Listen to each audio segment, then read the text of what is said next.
వేదిక పైన గౌరవ ముఖ్యమంత్రి శ్రీ నారా చంద్రబాబు నాయుడు గారికి బొఫర్స్ కుంభకోణాన్ని బయటికి తీసుకొచ్చిన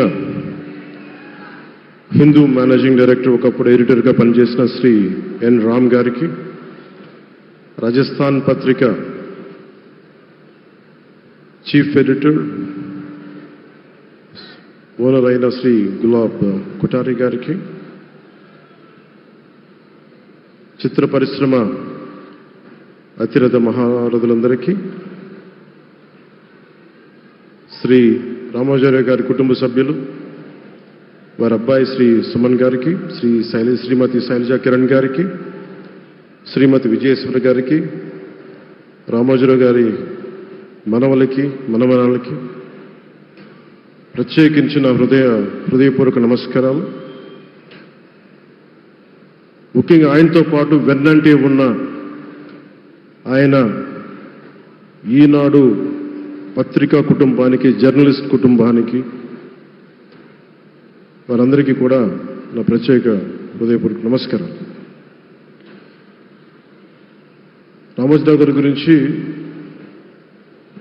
అందరూ చెప్పిన దానికంటే కూడా నాకు నా పర్స్పెక్టివ్లో, నా అనుభవంలో నేను చూసిన రామోజీరావు గారిని మీ కొద్ది సంఘటనలు పంచుకుంటాను. రామోజీరావు గారు నాకు సినిమాలు ఉన్నా కానీ నాకు పరిచయం లేదు. ముందు షూటింగ్ ఆయన స్టూడియోస్లో చేసినా కానీ ఫస్ట్ టైం పాలిటిక్స్కి ఎంటర్ అయిన తర్వాత 2008లో ఆ సమయంలో ఆయన కలవటం జరిగింది. ఆయన మాట్లాడిన విధానం చాలా నిక్కచ్చిగా, ప్రజల పక్షపాతాన్ని. ఆయన మాట్లాడుతున్నంతసేపు నాకు మైండ్లో ఒకటే అనిపించింది, మనసులో జర్నలిస్టిక్ వాల్యూస్ని కాపాడటానికే ఆయన ఉన్నాడు. ప్రజాక్షేమం, ప్రజా సంక్షేమం, ఈ పర్స్పెక్టివ్లోనే, ఈ కోణంలోనే ఆ చర్చ జరిగింది. నన్ను ఒకే ఒకసారి ఆయన 2019లో ఒక లంచ్కి ఆహ్వానించారు వారి కుటుంబ సభ్యులతోటి. ఆ రోజు ఆయన మాట్లాడింది దేశ పరిస్థితులు, ముఖ్యంగా పత్రికా స్వేచ్ఛ గురించి, పత్రికా రంగం ఎంత కీలకమైంది. ఆయన ఎప్పుడూ కాంప్రమైజ్ అవ్వలేదు. ఒక విషయం చెప్పాలి అంటే అది తనకి తెలిసిన వారు అవ్వచ్చు, తన సన్నిహితులు అవ్వచ్చు, స్నేహితులు అవ్వచ్చు, కుటుంబ సభ్యులు అవ్వచ్చు, జనం కోసం వచ్చేటప్పటికి నిష్పక్షపాతంగా చాలా నిర్దాక్షిణ్యంగా ఉంటుంది ఆయన ఆలోచన పరిధి. అదే ఆయన ఈనాడు పేపర్లో రిఫ్లెక్ట్ అవుతుంది. నేను చాలాసార్లు అనుకునేవాడిని, ఒక వ్యక్తికి ఇంత, ఆయన ఆ రోజు లంచ్ తర్వాత కూర్చున్నప్పుడు ఆయన మాట్లాడుతుంటే ఆయన వేదనని నేను చూశాను. ఆయన నలిగిపోతున్నారు. నిజంగా పత్రికా స్వేచ్ఛ ఎంత అవసరం దేశానికి, ప్రజాస్వామ్యానికి ఎంత కీలకమైంది, అది ఆయన చెప్తుంటే ఆయన ఆవేదన నాకు అర్థమైంది. అలాంటి వ్యక్తి మీద ఎన్ని రకాల ఇబ్బందులు పెట్టారో మనందరికీ తెలుసు. ఒక పేపర్ ఒకటే నడపటం చాలా కష్టసాధ్యమైంది.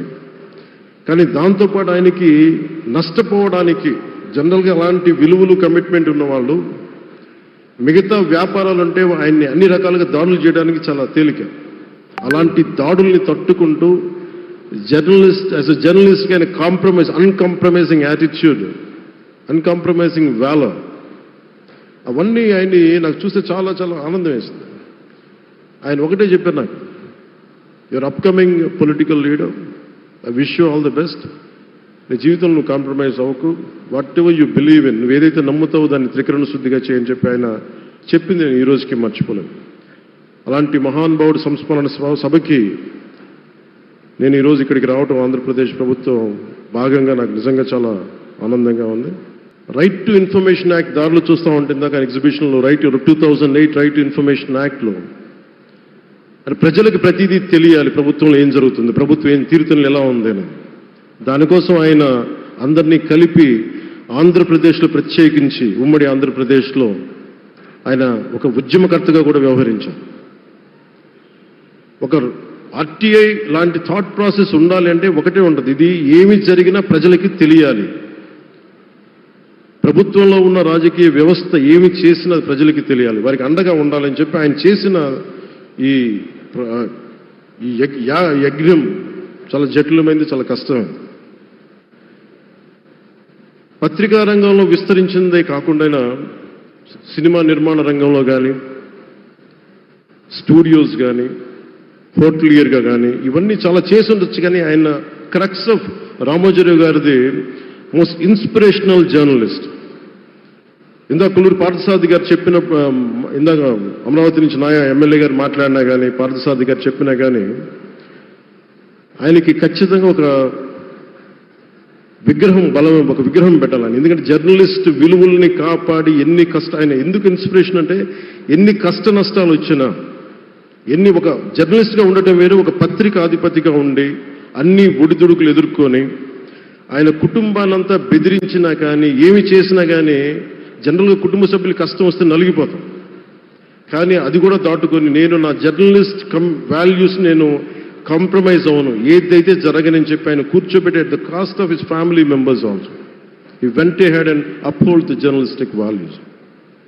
వారికి దానికి చాలా చాలా సాహసంగా నాకు చాలా ఆనందం వేసింది. ఆయన ఆఖరిలో ఎలక్షన్ రిజల్ట్స్ వస్తాయి, ఎప్పుడు వస్తాయి వీటన్నిటి అనుకున్న టైంలో నేను ఒకటి అనుకున్నాను, ఆయన ఆరోగ్యం క్షీణిస్తూ ఉంది, బాగుండు, ఆయన ఈ విజయ వార్త వింటారా లేదా అనేది నేను ఒకటి ఆలోచిస్తూ ఉన్నాను.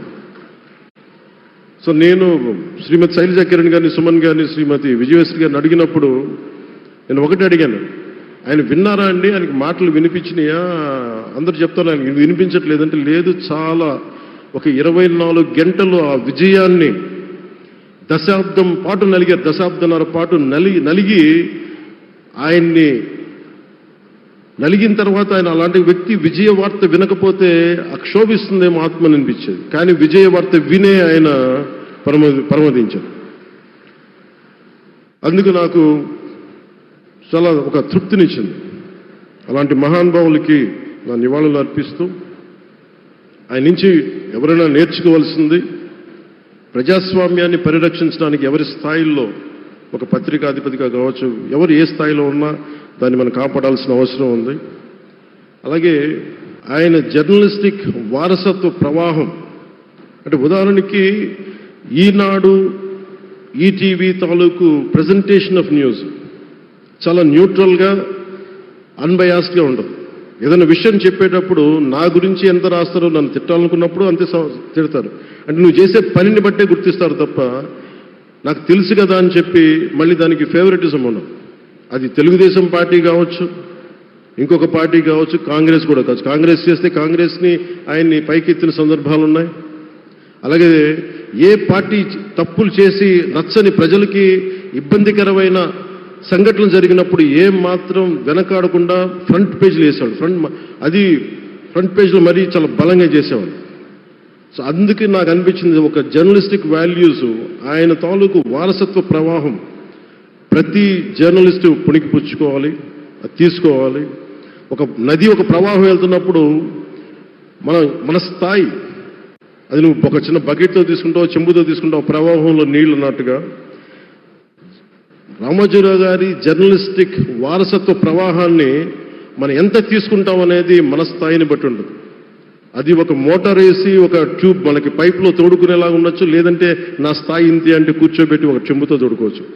అలాంటి అపరిమితమైన ప్రవాహం, ఆగని ప్రవాహం, ఉధృతమైన రామోజీరావు గారి జర్నలిస్ట్ వారసత్వ ప్రవాహం ఈ రాష్ట్ర ప్రజలందరూ కూడా, తెలుగు ప్రజలందరూ కూడా దాని నుంచి మనకి ఒక స్ఫూర్తిని తీసుకోవాలని మనస్ఫూర్తిగా కోరుకుంటూ, నాకు అవకాశాన్ని ఇచ్చిన నా సహచర మంత్రివర్యులందరికీ, ఇక్కడికి వచ్చిన ప్రత్యేక ఆహ్వానితులుగా వచ్చిన జర్నలిస్ట్ పెద్దలందరికీ, పత్రికా ప్రతినిధులందరికీ, ఇక్కడికి వచ్చిన అతిథులందరికీ, విశిష్ట అతిథులందరికీ ప్రత్యేకమైన ధన్యవాదాలు తెలియజేసుకుంటూ, కృతజ్ఞతలు తెలియజేసుకుంటూ సెలవు తీసుకున్నాను. జై Hind. Thank you honourable deputy chief minister గారు.